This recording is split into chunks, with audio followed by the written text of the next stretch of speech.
Good afternoon from Old Trafford after an incredible afternoon of Premier League football here. Manchester United 2, Brentford 1 somehow.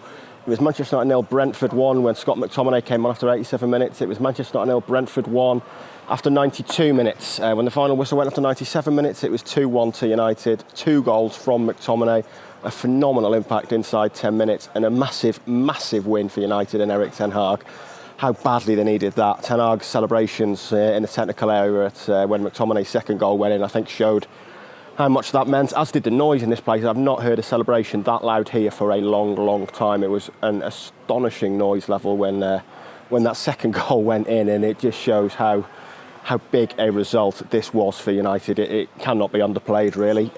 Fortuitous, I think, in some regard. We can't pretend United played well in this game. They had a lot of territory, a lot of possession, did so little with it. I thought second half they became so ragged and disjointed. It was pretty alarming to see. I think at one point Ten Hag sunk to his knees in that technical area, and things looked a little bit desperate for him. It looked like he was getting desperate.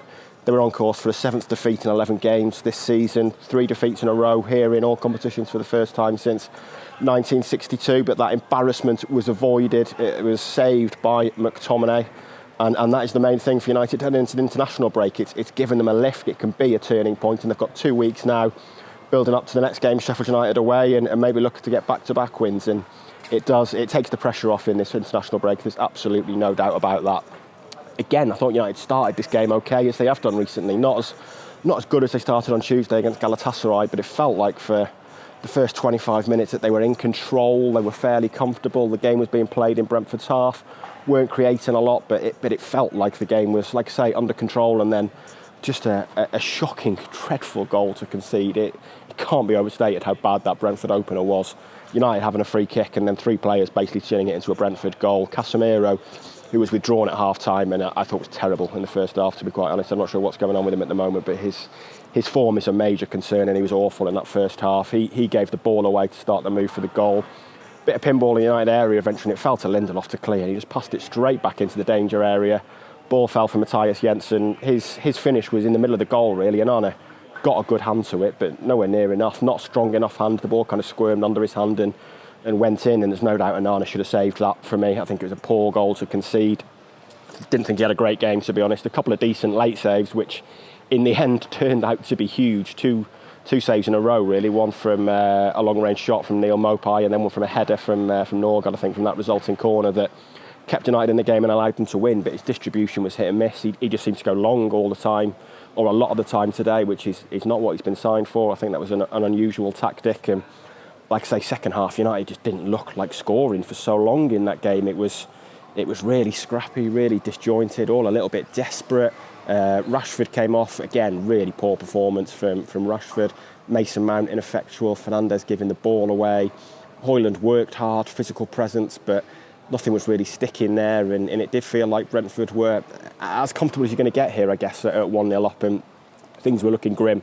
At that stage, like I say, would have been a 7th defeat in 11 games this season. I don't think there's any suggestion that even had they lost, Ten Hag would have been under pressure, but there's no doubt it's mounting, and it did feel like things were getting desperate. But enter Scott McTominay, a player who could have left in the summer. It's no secret that he was on that list of players who could have been sold had there been a decent offer. I think Kobbie Mainoo's injury against Real Madrid in pre-season ended any chance of McTominay going. Had Mainoo not been injured, I think it's a realistic possibility that he could have gone, but he didn't. We know what this club means to Scott McTominay, and came off the bench after 87 minutes, got that equaliser, really well taken finish, and then that winner. And the irony of that winning goal, that the free kick was headed across by Maguire and then in by McTominay. 2 players Ten Hag was open to selling in the summer, combining to buy him that precious commodity for a manager in time. A huge moment in Ten Hag's reign. And like I said, the noise for that celebration then afterwards was maybe the biggest Old Trafford moment Ten Hag has had yet. I'm not sure he's heard this place like that.